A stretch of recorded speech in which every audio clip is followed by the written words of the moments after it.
Bonjour à tous et bienvenue sur la chaîne YouTube de France Minéraux pour cette première vidéo de 2021 sur la turquoise. Alors évidemment, toute l'équipe de France Minéraux vous souhaite une excellente année 2021. Voilà, tous nos meilleurs vœux de bonheur, de joie, la santé surtout, c'est très important, surtout en ce moment. Alors aujourd'hui, j'avais envie de commencer l'année en vous parlant de la turquoise. Donc on l'a terminé en parlant de la citrine et on va la commencer en parlant de la turquoise, puisque la turquoise selon moi est une grande pierre d'optimisme et de joie de vivre. Alors quoi de mieux que l'optimisme et la joie de vivre pour commencer cette nouvelle année? Alors la turquoise tient son nom très simplement de la Turquie. Ça signifie en fait la pierre de Turquie. La turquoise appartient donc au groupe des phosphates d'alumine et se compose donc de phosphates basiques hydratés d'aluminium et de cuivre. Sa couleur est sensiblement toujours la même, donc on sera sur un bleu plutôt azur. Et en termes d'origine géographique, on va retrouver de la turquoise dans de nombreux pays comme l'Afghanistan, l'Australie, la Chine, les États-Unis, l'Iran, la France et enfin le Mexique. Comme toujours, malgré cette nouvelle année qui commence, on ne déroge pas à la règle. La lithothérapie ne remplace en aucun cas une expertise médicale et évidemment si vous souffrez d'un quelconque problème de santé, nous vous encourageons vivement à consulter un médecin, c'est très important, puisqu'en effet la lithothérapie pourra vous soutenir émotionnellement, physiquement, spirituellement, psychologiquement, mais ne remplace pas un médicament et il faut toujours considérer à utiliser la lithothérapie dans le cadre d'un traitement médical, si en tout cas c'est pour des problèmes médicaux, très simplement. En termes d'astrologie, la turquoise est une pierre qui correspond à beaucoup de signes. En effet, elle correspondra au Verseau, au Poisson, au Sagittaire, aux Gémeaux, aux Scorpions et enfin aux Balances. Alors la turquoise en lithothérapie sur le plan physique est surtout très connue pour ses vertus curatives et antidouleurs. On dit en effet que la turquoise atténue les douleurs, notamment au niveau du système nerveux, et intervient également au niveau des fluides corporels.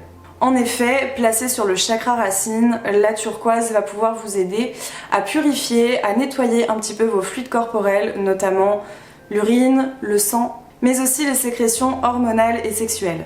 Placée sur le chakra du cœur, la turquoise pourra vous dévoiler toutes ses vertus au niveau du système nerveux, comme on disait un petit peu plus tôt, mais va aussi vous aider à renforcer votre système immunitaire. Placée sur le plexus solaire, la turquoise va vous permettre d'éviter les intoxications, mais va également vous aider à éliminer et à éviter les excès de gras. Et enfin, placée sur le chakra de la gorge, étant donné que c'est quand même une pierre bleue, je pense que vous commencez à comprendre un petit peu maintenant comment ça fonctionne au niveau des couleurs, cette pierre va aider à réguler tout ce qui se passe au niveau de la respiration et des poumons. Donc, comme par exemple la petite aigue marine que je porte actuellement, elle va vous aider à respirer de manière plus profonde, plus zen. Voilà, c'est vraiment une pierre qui pourra vous aider à la relaxation comme la plupart des pierres bleues.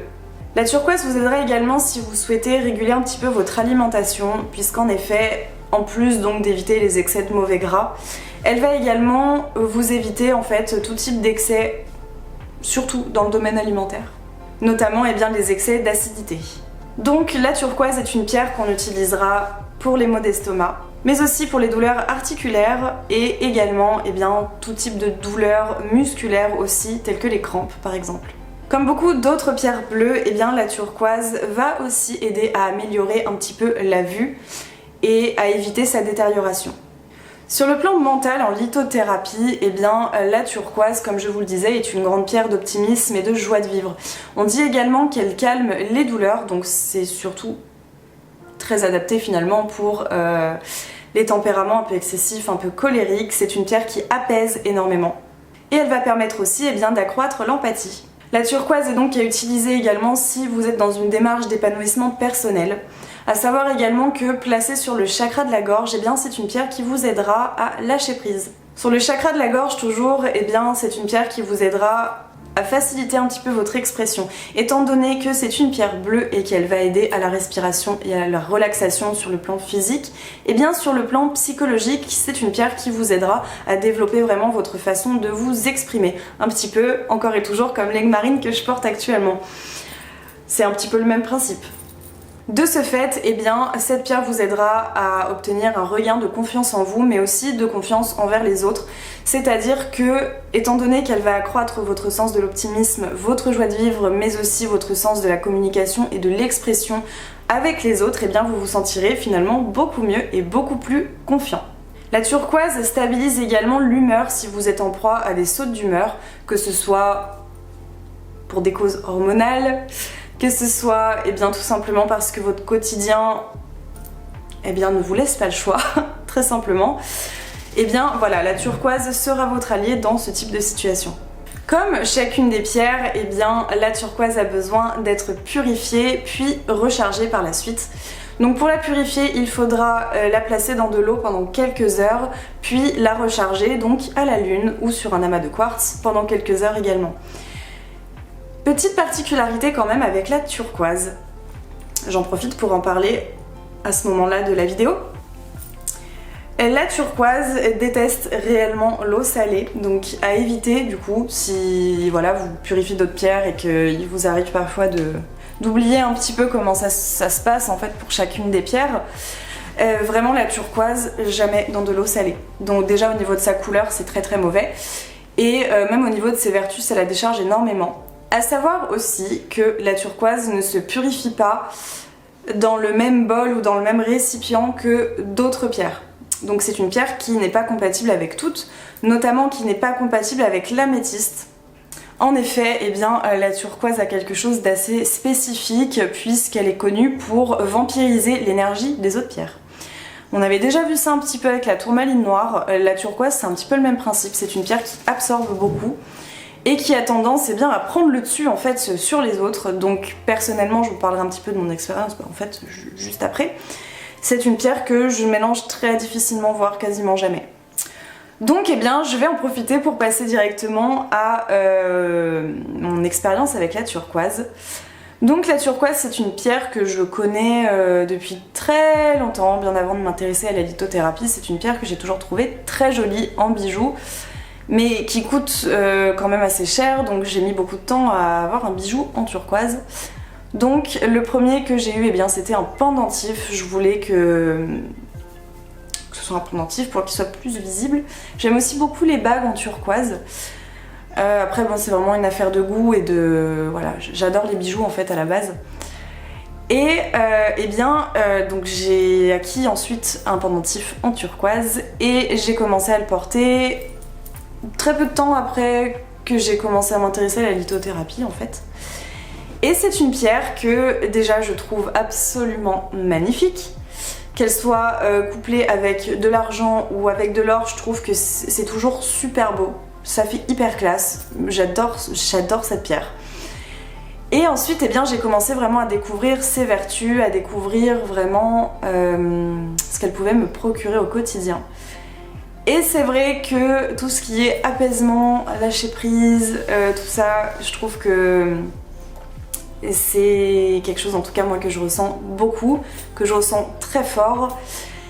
Et voilà, donc c'est vrai que tout ce que j'ai dit un petit peu précédemment, c'est quelque chose que j'ai pu remarquer moi-même.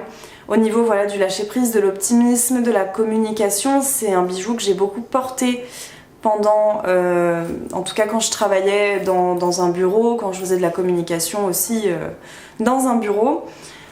Voilà, pour parler plus librement avec les autres, pour lâcher prise, pour éviter de me mettre la pression, pour vraiment redescendre et me calmer. C'est une pierre que j'ai trouvée extrêmement efficace. Alors en termes de mélange, ce que j'aime faire avec la turquoise, c'est la coupler avec de la chrysocole qui a un petit peu les mêmes, pas les mêmes vertus, mais les mêmes spécificités. Il faut pas la mélanger, elle aime pas l'eau salée, enfin c'est quelque chose de... C'est des pierres que je trouve très similaires et que du coup je sens bien ensemble en fait. J'aime aussi la coupler avec de l'aigle marine, je trouve qu'elles ont des vertus assez similaires. Pas pour tout, mais en tout cas en termes d'énergie, j'ai pas spécialement ressenti de conflit. Par contre avec l'améthyste, alors ça m'a pas fait d'effet secondaire, ou c'est dommage parce que je trouve que l'association du violet et du bleu est magnifique. Mais mon améthyste se décharge super vite quand je la porte avec de la turquoise. Donc même dans mes rangements, c'est pas, elles sont jamais ensemble. Parce que je sais que ma turquoise, elle bouffe tout. C'est quand même assez ironique pour une pierre qui vous protège des excès alimentaires. Voilà, et bien j'espère que cette première vidéo de l'année sur la turquoise vous aura plu. N'hésitez pas à nous suivre pour de nouvelles aventures en cette nouvelle année. À activer également la petite cloche de notification pour ne rater aucune des vidéos qui paraissent. Alors cette année, petit changement en tout cas pour l'instant, qui paraissent donc le jeudi et le samedi. Voilà, on a décalé jeudi et samedi. Donc voilà, j'espère que ce planning vous convient. N'hésitez pas à m'en faire part en commentaire. Voilà, on essaye un petit peu de voir ce qu'on peut faire pour convenir un petit peu à tout le monde. Donc n'hésitez pas à me donner votre avis sur cet horaire de diffusion, les jours, si ça vous convient aussi toujours. En attendant, je vous retrouve donc samedi pour vous parler de la lépidolite et je vous souhaite une excellente journée et un excellent bout de semaine. Voilà, je vous dis à samedi!